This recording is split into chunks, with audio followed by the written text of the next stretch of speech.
उमैर साहब, don't you think so कि आपने पाकिस्तान तहरीक इंसाफ ने पंजाब से केपी से पहले भी इस्तीफे दिए, असेंबलीज डिसॉल्व की, फिर उसके बाद इस्तीफे दिए नेशनल असेंबली से, उसके बाद एक दफ़ा फिर से उसी ट्रैक के ऊपर वापस हैं। Is it way out?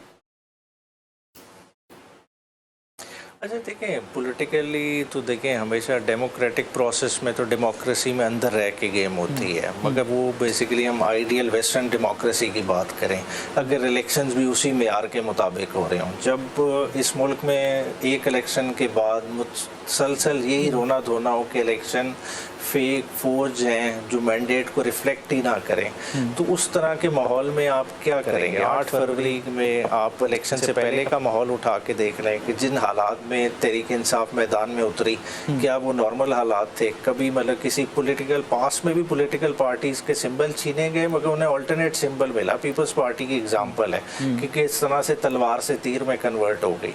ये एक यूनिक किस्म का इलेक्शन था कि अगर तहरीक इंसाफ के 1000 कैंडिडेट थे तो 1000 मुख्तलिफ निशानों पे लड़ी, और उससे पहले जो जबर फेस किया वो भी आपके सामने कि किस तरह से लोग प्रेस कॉन्फ्रेंसेज में जो है ना चैनल्स के सामने नमूदार होते थे, उस प्रोसेस से गुजरे। फिर रिजर्व सीटों वाला वो सारी चीज़ें बर्दाश्त करती रही, मगर 1.5 साल में हमने 18 MNAs लूज़ किए हैं, और वो किस तरह से लूज़ किए हैं? वो इस सिस्टम की ऑन स्लॉट के अगेंस्ट लूज़ किए हैं। फिर किधर जाके पार्टी का सब्र का पैमाना लेबरेज होता है कि सेनेट का ऑपोजिशन लीडर, आपके नेशनल असेंबली का ऑपोजिशन लीडर, पंजाब असेंबली का ऑपोजिशन लीडर आप जो है ना घर भेज देते हैं, और किन केसेस में जिनकी एविडेंशरी वैल्यू सारी दुनिया के सामने है, मतलब बड़ी डिटेल में जो है ना सारी जगहों पे वो डिस्कस हो चुकी है। तो उसके बाद अब इस सिस्टम को फर्दर कंधा देना, मैं समझता हूँ कि इमरान खान साहब ने ये चीज़ों को सामने देखते हुए रख के ये फैसला किया है।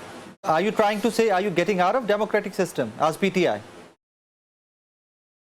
नहीं, डेमोक्रेटिक सिस्टम नहीं, हम तो डेमोक्रेटिक सिस्टम को स्ट्रेंथन करने की बात कर रहे हैं। हम कह रहे हैं कि आपने सिस्टम को रबर स्टैम्प बना दिया, आप पार्लियामेंट को भी एज रबर स्टैम्प।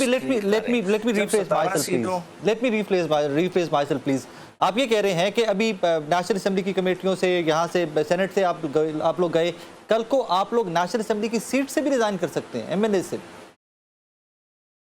देखिए, ये तो खान साहब ने फैसला करना है। फिर जाहिर बात है खाली MNA की सीट क्यों, और भी हो सकता है। हमने पहले भी अगर KP में अपनी गवर्नमेंट गिराई है तो अब दोबारा भी गिरा सकते हैं, इसमें तो कोई मुज़ायका नहीं। बात है देखें हमने क्या देखना है, क्या पॉलिटिकल लीडरशिप एम्पावर्ड है, क्या फैसले पॉलिटिकल लीडरशिप कर रही है? जब इमरान खान एक चीज़ को बार बार कहे और पॉलिटिकल प्रोसेस में वो बॉटल नेक्स नज़र आए कि नहीं, वो पॉलिटिकल प्रोसेस से वो फैसले नहीं हो रहे, वो फैसले कहीं और हो रहे हैं, वो उस निज़ाम के तहत हो रहे हैं जिसका ख्वाजा आसिफ साहब ने बड़े ऐलान जो है ना प्राइडली किया कि ये हाइब्रिड निज़ाम है, ये पाकिस्तान के लिए वंडर्स प्ले कर रहा है, और ये निज़ाम बहुत पहले से अगर आ जाता तो बहुत बेहतरी हो जाती। अगर हम इस तरह की बेहतरी की खातिर इस निज़ाम में अगर रह रहे हैं तो मैं समझता हूँ फिर कोई मुज़ायका नहीं कि अगर बाहर आ जाएं।